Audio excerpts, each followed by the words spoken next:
The Black community in the GTA is reacting to the mass shooting in Buffalo. This afternoon, we're joined live by Amie Archibald-Varley, of course, the host of the Gritty Nurse podcast. But we're not here talking about healthcare. We're talking about the very real incident that's happened in Buffalo. Of course, Amie, thanks so much for being here this afternoon. Just can you put into words how you're feeling? What's going through your mind right now? Yeah, this is painful. And I mean, this is something that we've been saying, like, my heart goes out to these individuals because I'm a Black individual as well. I think that we haven't even fully taken the time to pause to realize how devastating this is. Like, just a couple weeks ago, I talked about a Confederate flag in my own area and talking about how hate has no place here.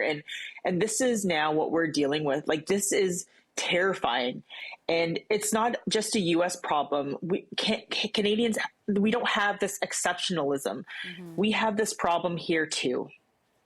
Yeah, and Amie, I'm just curious about your thoughts, because had this 18-year-old suspect, this shooter, been a Black person, do you think that he would have been shot or arrested?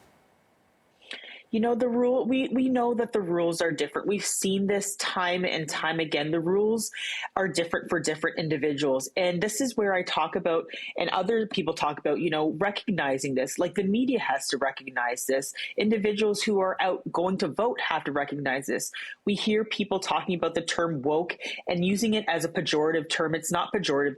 We as Black folks are recognizing the disparities. We're recognizing the inequalities. We're recognizing the fact that we are treated unfairly. That's what we're recognizing. And it's time that other people recognize this and stand with us. Enough is enough.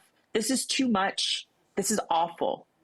Absolutely. And it's so important to have a conversation this afternoon, Amie. So what is it, you talked about, how people vote, things along those lines. What is it that you need to see and hear? What do you think the Black community specifically needs to see and hear as you deal with this, cope with this, see this happening again?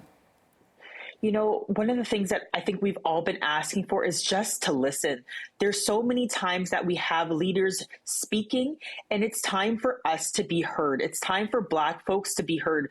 It's time for people who are in those positions of power to be able to sit back or relent that power to someone else and just listen to us. We've been saying this for such a long period of time. Just today, recently, I just saw a tweet just out in Niagara. I don't live very far from Niagara, where there's a truck that on the back of the truck, it says, "Shoot first, ask questions later."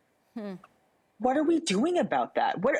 This is not just a problem in the States. And a lot of people like to turn it to say, you know what, this is an American problem. Racism is a people problem. It's an us problem.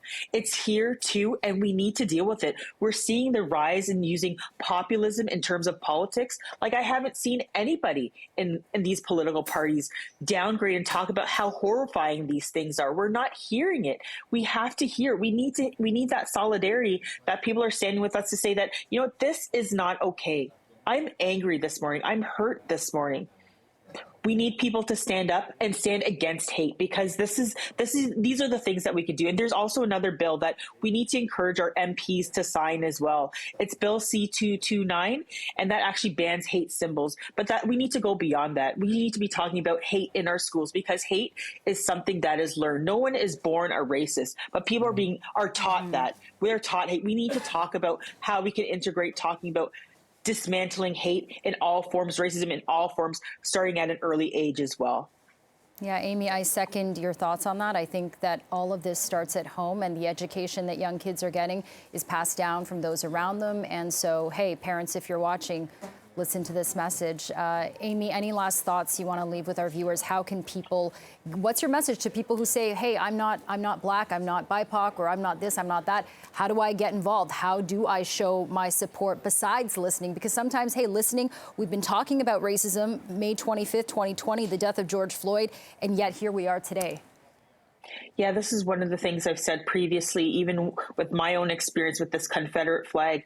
We need white people to stand up too. We need white folks to come out and say, you know what, this is not right. And to stand beside us, not to stand in front of us. We don't need their protection, but we need their support. We need their support in forms of policy. We need their support in terms of just being that ally to say, you know what, I may not understand, but I want to learn and understand what I can do to help support and participate. We need people, we need them also to talk to their own other white folks to say, you know what, maybe I thought about this in a different way, and encourage other white folks to start saying, you know, we need to stand up. We can't be bystanders to this anymore. Black people and other racialized people are being killed because solely the fact of our skin color. This is not right. I'm asking that if you have time today, have this conversation with your white family members, with other folks around you, to say, how can we help this community? How can we support? How can we share power? How can we change policy to inform better, like a better understanding? How can we integrate this type of education into our schools to prevent hate, to prevent racism? This is the conversations that I think that white folks can do to help step up with this cause. Well, we're certainly so glad to have had this conversation with you this afternoon. Amie Archibald-Varley, thanks again for joining us here on CB24. Thank you for having me.